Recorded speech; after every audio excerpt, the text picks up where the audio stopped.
எல்லாருக்கும் வணக்கம். இந்த பதிவில் எதை பற்றி பார்க்க போகிறோம்னா, அதாவதுங்க நிக்பா புயலால் ஏகப்பட்ட மக்கள் பாதிப்படைஞ்சிருக்காங்க. குறிப்பாக இலங்கையில் பார்த்தீங்கன்னா கிட்டத்தட்ட 350 பேருக்கு மேலே இந்த நிக்பா புயலால் இறந்ததாக தகவல் வந்துட்டு இருக்குது. இன்னும் மேலும் பலி எண்ணிக்கை உயரலாம்ங்கிற மாதிரி சொல்கிறாங்க. ஏகப்பட்ட பேர் ட்ரீட்மெண்ட்டில் இருக்காங்க. இதுக்கப்புறம் பார்த்தீங்கன்னா நம்ம தமிழ்நாட்டில் குறிப்பாக சென்னை நகரத்தில் மழை நீரால் மக்கள் பாதிப்புக்கு உள்ளாயிட்டாங்க. பாதிக்கப்பட்ட மக்கள் எல்லாரும் பார்த்தீங்கன்னா ரொம்ப சிரமப்பட்டுக்கிட்டு தங்க இடம் இல்லாமல் வீடுகளுக்குள்ள தண்ணி எல்லாம் மழை தண்ணிக்குள்ளேயே நிற்கக்கூடிய அவலத்துக்கு தள்ளப்பட்டிருக்கிறாங்க.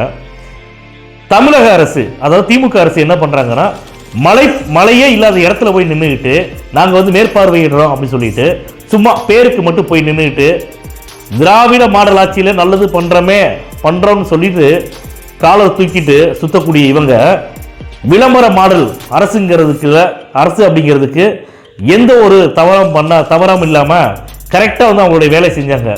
வர்றாங்க, ஃபோட்டோ எடுக்கிறாங்க, மைக்கில் 2 வார்த்தை பேசுகிறாங்க, போயிட்டே இருக்காங்க. நான் என்ன கேட்குறேன், அந்தந்த தொகுதியில் இருக்கக்கூடிய அரசியல்வாதிகளா என்ன பண்ணுறாங்க? ஏன் அரசியல்வாதிகள் களத்தில் இறங்கி மக்களை போய் சந்திக்க முடியாதா? மக்களுக்கு தேவையான விஷயங்களை பண்ண முடியாதா?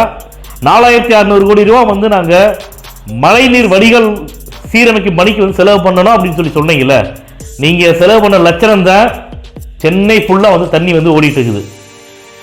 அதாவது இன்னொரு கொடுமை என்ன பார்த்தீங்கன்னா, குடிநீரில் சாக்கடை நீர் கலந்த தண்ணியை சென்னை மக்கள் அதையும் வேற வழி இல்லாமல் குடிச்சிட்டு இருக்கிறாங்க. இந்த மாதிரி அவல நிலை எதுக்குங்க வருது? ஏன் வரணும் அப்படின்னா, இதுக்கெல்லாம் காரணம் நம்ம மட்டும்தான், நம்ம தமிழ்நாட்டு மக்கள் மட்டும்தான். ஏன்னா அவங்க சரியில்லைன்னு சொல்லி இவங்களுக்கு ஓட்டு போட்டா இவங்க நாங்கள் எல்லாத்துக்கும் ஒருபடி மேலே நாங்கள் திருந்தவே மாட்டோம் அப்படிங்கிற மாதிரி இவங்களுடைய வேலையை காட்டிட்டு இருக்கிறாங்க. இவங்க இன்னொரு விஷயம் ஒன்று சொல்லிட்டு இருக்கிறாங்க. பாஜகவோட பேரை சொல்லியே பாஜகவை தமிழ்நாட்டில் கால உண விடமாட்டேன்னு சொல்லிட்டு பாஜகவோட பெயரை சொல்லிட்டு 2026 திமுக ஆட்சியை பிடிச்சிடலாம் அப்படின்னு மனக்கணக்கு போட்டுட்டு இருக்கிறாங்க. அதனால அவங்களுடைய மனக்கணக்கு எதையுமே நிச்சயமா பலிக்காது.